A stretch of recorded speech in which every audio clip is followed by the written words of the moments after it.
Hi, boys and girls. I hope you're having a wonderful day. I'm going to share my screen so that I can show you what we are going to do for the day. So today we are going to learn the characteristics of folktales. We've already done that, but I just want to do an overview. How I'm going to point out the characteristics as we read, as we see the Spider Monkey's question. That is the name of the book. And why? Because knowing this helps us become better readers. So remember, folktales usually happen a long time ago. They're passed down orally. So someone told someone, someone told someone, someone told someone, someone told someone, all that. They're short enough to be read in a sitting. They have animals that act like humans, might have some trickery, and a lesson may be learned. Okay? Excuse me. That is what the characteristics of a folktale. Excuse me. All right, so this one is called The Spider Monkey's Question. The morning sun shone dimly through the canopy rainforest leaves. A few spots of light danced on the thin fronds of the ferns on the ground. A family of spider monkeys slept in the branches of a tall tree. Father rolled over in his sleep and bumped into his young son, Tari.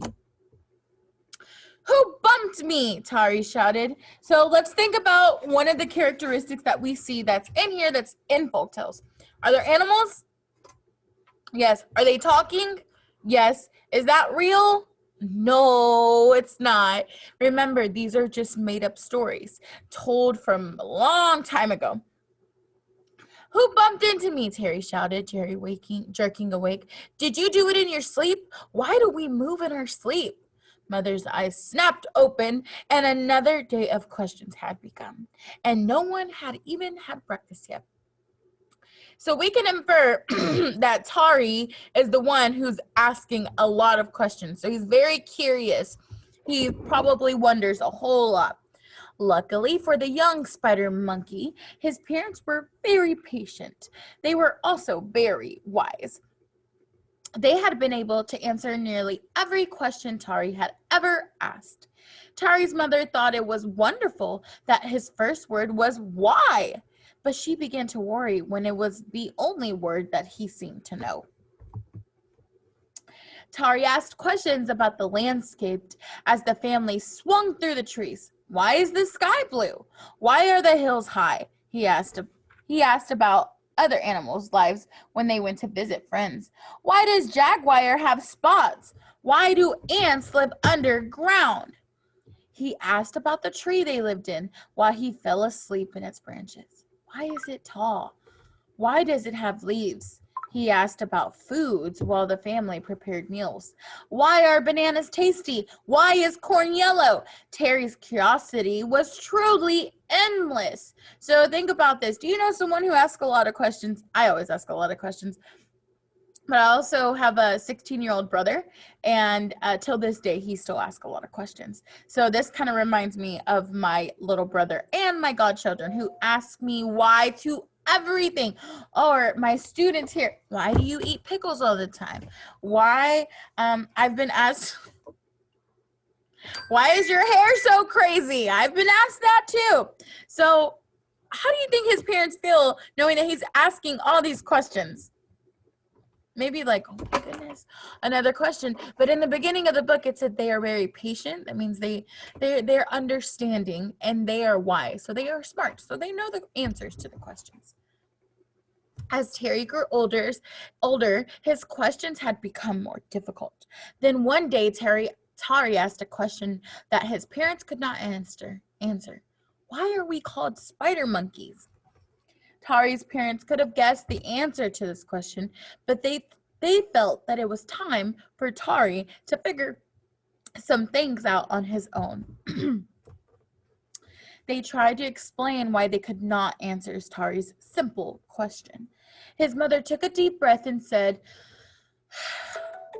in the days before monkeys could talk with another, the namer of animals gave every creature a name.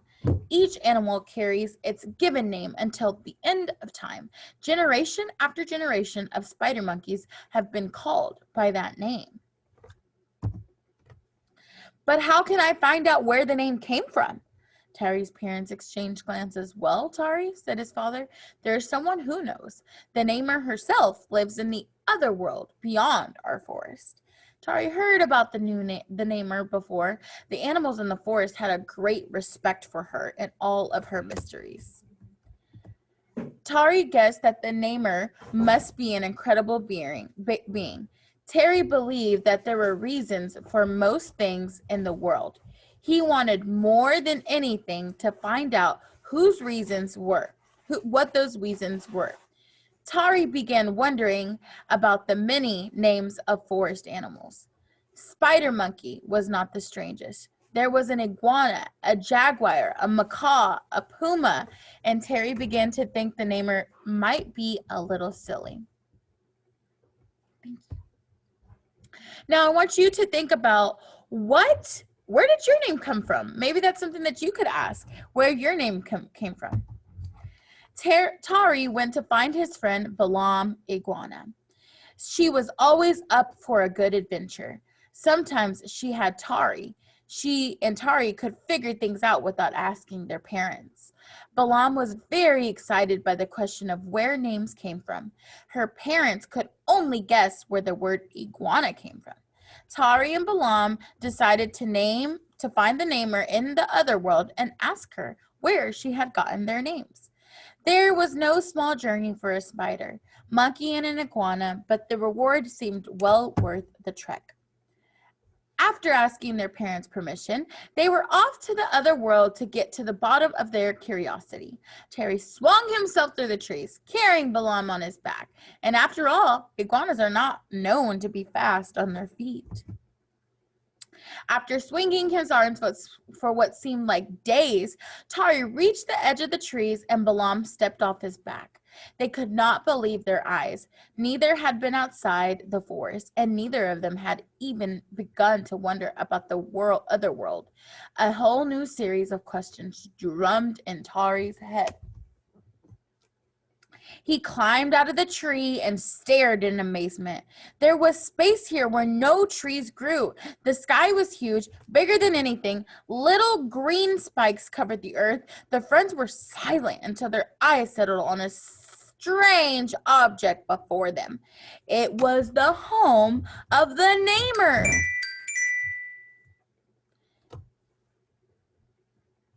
The object was smaller than many of the trees in the forest, and it was much less impressive. Tari and Balaam went to the base of the object. It looked like a lot of branches were stuck together. Tari had seen things like this in the middle of the forest. They were left over from some long ago creatures. Just then, part of the object swung open. A giant monkey with no fur except on her head emerged. Tari's questions flew at the creature from the hut. What are you wearing? Who are you? Did you name me? Why am I called the spider monkey? So he's never seen a human before, right? Why is Balaam called an iguana? Why are things called puma and jaguar? So Tari is like super fascinated with what he's seeing, and he is just has all these questions. Slowly, Spider Monkey said the Namer, first of all, you are called Spider Monkey because the way you climb reminds me of a spider. Oh, said Tari, that makes sense, but what about monkey? Monkey is a name for many kinds of creatures that resemble you, the Namer said. Oh, why? Suddenly, the neighbor got a strange look on her face. She herself did not really know why things were called what they were. It just sounded right, she finally replied. That's it? It sounded right? Yes, you look like a monkey to me. And you, Balaam, look like an iguana. My favorite name in the rainforest is Sloth. I named him with the sneeze I was allergic to. The cuckoo named herself because of a sound she made. And sometimes I try to think of words that sound fun or make me laugh. You see, when I was younger, I began to name animals. I used names to separate one creature from another, but whatever name I chose, I was careful to stay true to each creature. Finally, it made sense. Names were meant to be set apart to each special creature. They were just like the names that Tari and Balaam were given, especially by their parents. Tari and Balan had reached their goal. While their name did not turn out to be as mysterious as they had thought, they were happy that they got to know the truth. The namer even invited them to come back if they had another question. Tari's parents welcomed him home, and this time they were asking all the questions. So one of the assignments that you're going to have is to figure out where your name came from. And I will tell you mine. Mine came from my mom had a new student when she was in high school. There was a new girl, and her name was Marissa. And my mom said that she thought it was just the most beautiful name. She had never heard it before, but she thought it was so beautiful. And so then that's where my name came from somebody that she knew in school. All right, we'll see you later. Bye-bye.